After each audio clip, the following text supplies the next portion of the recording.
رب اشرح لي صدري ويسر لي أمري. رب اشرح لي صدري ويسر لي أمري. رب زدني علما. رب زدني علما.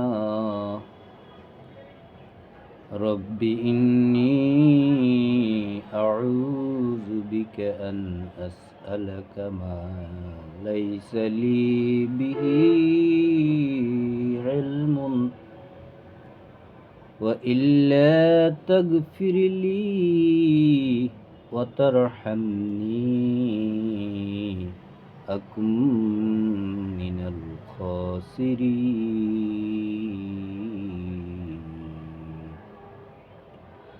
أعوذ بالله أن أكون من الجاهلين. رب أعوذ بك من همزات الشياطين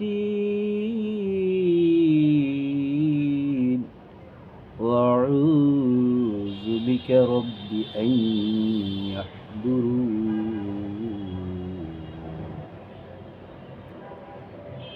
بسم الله الرحمن الرحيم.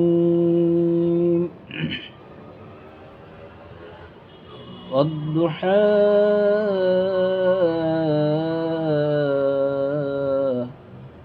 والليل إذا سجى ما ودعك ربك وما قلى وللآخرة خير لك من الأولى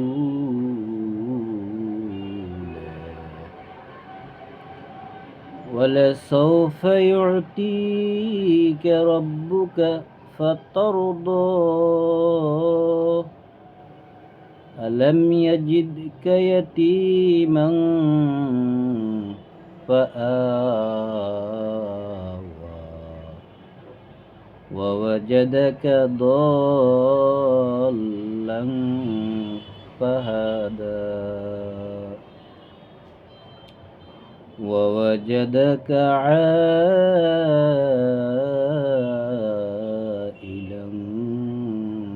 فأغنى. فأما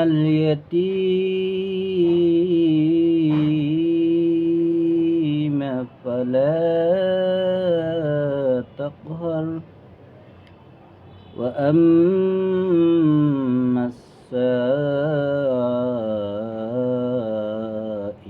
فلا تنهر وأما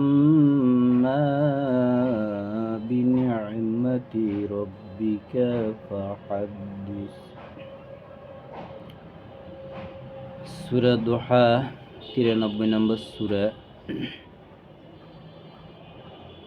তেলাওয়াত করলাম।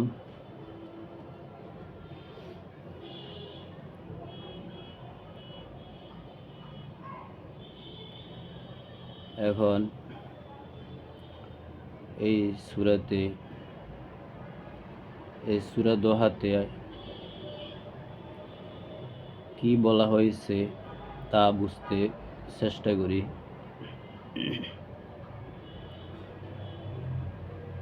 নবীজিকে উদ্দেশ্য করে এই সূরাটি নাজিল হয়েছে। সূরার শুরুতে আল্লাহ শপথ করছেন, দোহায়ের শপথ করছেন, রাত্রের।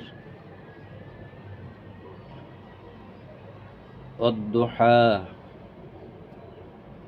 সূর্য উদয় হওয়ার পর থেকে দুপুরের আগ পর্যন্ত যে সময়টা, এই সময়টাকে দোহা বলে আল্লাহ উল্লেখ করেছেন। যারা কর্মঠ কাজের লোক যাদের একটা কর্ম আছে, কর্মব্যস্ততার মধ্য দিয়ে দিন শুরু এবং শেষ হয়,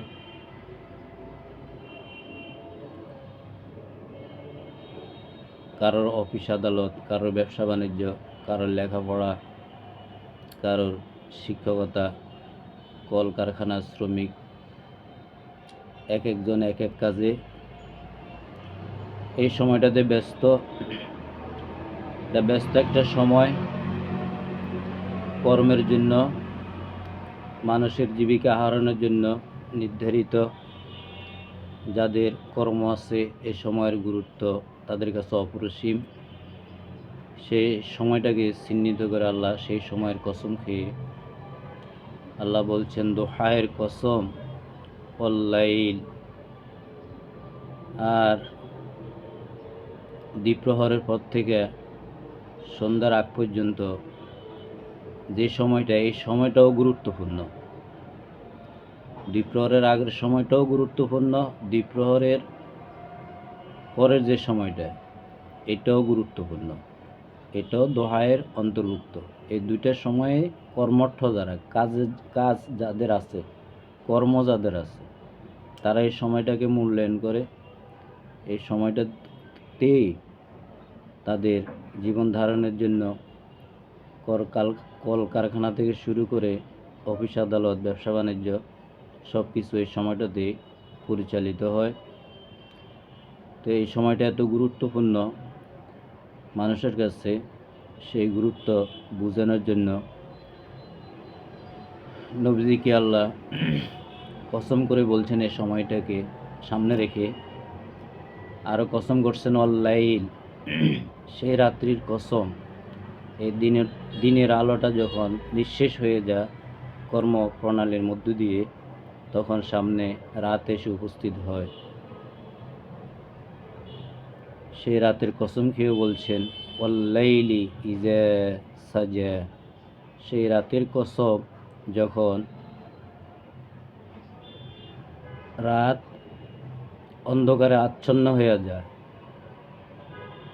অর্থাৎ দিনকে সরিয়ে যখন আল্লাহ রাতকে স্পর্শ করে দেন, তখন সেই দিন আর থাকে না, পুরো পৃথিবী অন্ধকার হয়ে যায়, অন্ধকারে আচ্ছন্ন হয়ে যায়। তো সে রাতের কসম আর দোহায়ের কসম দিয়ে আল্লাহ বলছেন, মা ওয়াদ্দাআকা রব্বুকা, মা ওয়াদ্দাআকা রব্বুকা, আপনার প্রতিপালক আপনাকে ভুলে যান নাই, আপনার প্রতিপালক আপনাকে ত্যাগ করেন নাই। মা ওয়াদ্দাআকা, আপনাকে করেন নাই কোনোভাবে ত্যাগ, রব্বুকা, তোমার প্রতিপালক, আপনার প্রতিপালক, আপনার প্রতিপালক আপনাকে কোনোভাবে ত্যাগ করেন নাই। অমা কলা, এবং কোনোভাবে ভুলেও যান নাই। অর্থাৎ বেশ কিছুদিন ওহী বন্ধ ছিল, এতে নবীজি পেরেশান হয়ে পড়তেন। সেই পেরেশানি থেকে মুক্তি দেওয়ার জন্য নবীজিকে উদ্দেশ্য করে সূরা নাজিল করা হয়। শুরুতেই দোহায়ের কসম, রাত্রি কসম খেয়ে বলছেন, মা ওয়াদ্দাআকা রব্বুকা, আপনার প্রতিপালক আপনাকে ত্যাগও করেন নাই, ওমা কলা, ভুলেও যান নাই। ওয়ালাল আখিরাতু খায়রুল লাকা মিনাল উলা, ওয়ালাল আখিরাতু, পরবর্তী যে সময়, সামনের যে সময়, খায়রুল লাকা, এটা আপনার জন্য হবে আরও উত্তম, আরও অনেক ভালো, মিনাল উলা, আগের সময়ের চেয়ে বিগত যে সময় অতিবাহিত হয়েছে সেই সময়ের চেয়ে পরবর্তী আপনার সামনে যে সময়, এই সময়টা হবে আরও উত্তম। নবীজিকে আল্লাহ সুসংবাদ দিছেন। ওয়ালাসাউফা ইউতিকা রাব্বুকা ফাতারদা, ওয়ালাসাউফা ইউতিকা, শীঘ্রই খুব তাড়াতাড়ি আপনাকে দেওয়া হবে আপনার প্রাপ্য, অর্থাৎ যে ওহির সংযোগ বিচ্ছিন্ন হয়ে গেছে আল্লাহর সাথে। নবীজির দৈনন্দিন যে ওহি, কোরআন কোরআন কিতাবের ওহি, যে কোরআন নবীজির কাছে আসতো ওহি আকারে, সেই ওহি যখন বন্ধ হয়ে যায় নবীজি এতে পেরেশানি হয়ে পড়েন। আল্লাহ নবীজিকে আশ্বস্ত করেছেন যে আপনার প্রতিপালক আপনাকে ত্যাগ করেন নাই, ভুলে যান নাই, এবং আগের সময়ের চেয়ে পরবর্তী যে সময় সামনে আসতেছে এই সময় এ ফলাফল আপনার জন্য আরও ভালো। শীঘ্রই ওয়ালা সাওফা ইউতিকা, শীঘ্রই আমি আপনাকে আপনার প্রাপ্য অর্থাৎ ওহি কি করতে যাচ্ছি, দিতে যাচ্ছি। রব্বুকে, আপনার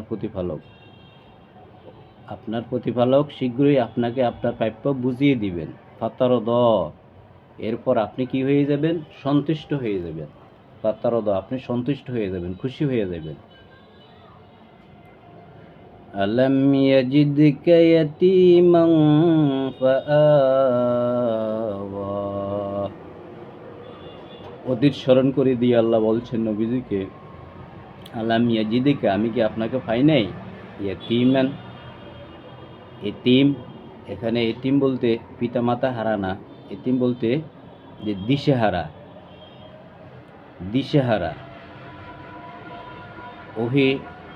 ওহির আগ পর্যন্ত, নবুয়তের আগ পর্যন্ত নবীজি ছিলেন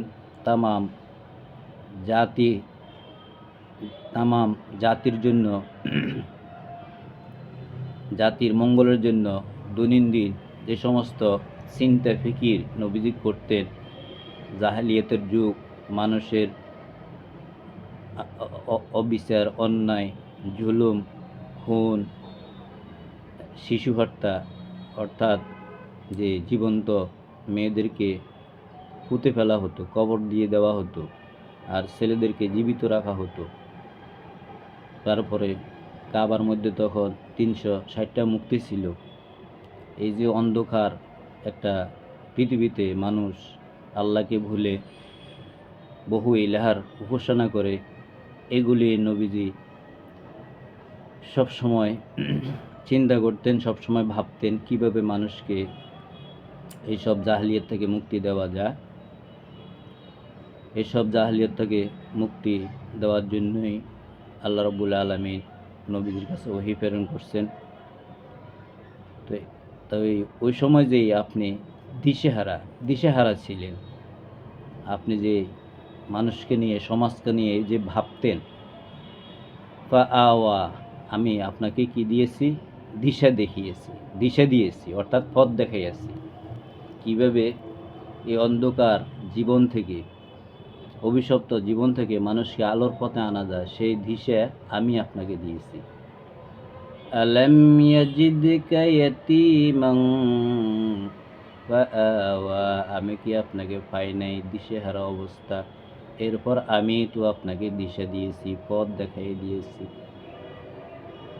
ওয়াওয়াজাদাকা দাল্লান ফাহাদা, আমি কি আপনাকে পাই নাই পথ হারা, যখন আপনি পথ খুঁজছেন, অর্থাৎ আপনি সঠিক পথ যখন খুঁজছেন, ইহদিনাস সিরাতাল মুস্তাকিম যাকে বলা হয়, সঠিক পথ খুঁজছেন। চতুর্দিকে ঘোর অন্ধকার, মানুষ অজ্ঞতার যে সমাজ, জাহেলিয়াতের যে সমাজ, এই সমাজ থেকে উদ্ধার কিভাবে এই জাতিকে করা যায়, এইসব চিন্তা নবীজি সবসময় করতেন, সবসময় পেরেশানি থাকতেন। তো আমি তো আপনাকে পেয়েছি এমন এক অবস্থায়, যখন আপনি পথ খুঁজতে চাচ্ছিলেন, কোনো পথের সন্ধান পাচ্ছেন না, এরপর ফাহাদা, আমি আপনাকে পথ দেখিয়েছি। যখন আপনি পথ খুঁজছেন, এরপর আমি আপনাকে পথ দেখিয়েছি। ওয়াওয়াজাদাকা আইলান, আমি কি আপনাকে পাই নাই হত দরিদ্র। এরপর আল্লাহ আরও স্মরণ করিয়ে দিচ্ছেন যে আমি কি আপনাকে পাই নাই এমন এক অবস্থা যখন ছিলেন আপনি হত দরিদ্র, যে অন্যের কর্ম ছাড়া, অন্যের কাজ ছাড়া নবীজি খেতে পারতেন না, চলতে পারতেন না। এমন একটা অভাব অনটনের জীবন নবীজির ছিল। সেই কথায় আল্লাহ স্মরণ করিয়ে দিচ্ছেন যে আমি কি আপনাকে সেই দারিদ্র অবস্থা পাই নাই। ফাগনা, এরপর আমি আপনাকে কি করলাম, ধনাঢ্য করে দিলাম। আমি আপনাকে ধনাঢ্য করে দিলাম, সম্পদশালী করে দিলাম, সম্পদ দিয়ে পরিপূর্ণ করে দিলাম, অভাবমুক্ত করে দিলাম, দারিদ্রতা দূর করে দিলাম। فأما اليتيم فلا تقهر, অতএব যখন কোনো এতিম, এসব নবীজিকে যখন আবার ওহির সংযোগ দেওয়া হলো, ওহির সংযোগ দিয়ে নবীজিকে যখন সন্তুষ্ট করা হলো এবং নবীজিকে সঠিক পথ দেখিয়ে দেওয়া হলো এবং নবীজির সমস্ত দারিদ্রতা দূর করে নবীজিকে ধনাঢ্য করে দিলেন। এরপর আল্লাহ উপদেশ দিচ্ছেন ফাআম্মাল ইয়াতীম, যখন তোমার কাছে আসে অসহায় দরিদ্র, ফালা তাকহার, তখন তুমি তাদেরকে তাড়িয়ে দিও না, তুমি তাদেরকে তাড়িয়ে দিও না, তাদেরকে তুমি সাহায্য করবা। ওয়া আম্মাস সাইলা ফালা তানহার, আর কেউ যদি কোনো কিছু তোমার কাছে চাইতে আসে তাদেরকেও তুমি তাড়িয়ে দিবে না, ধমক দিবে না।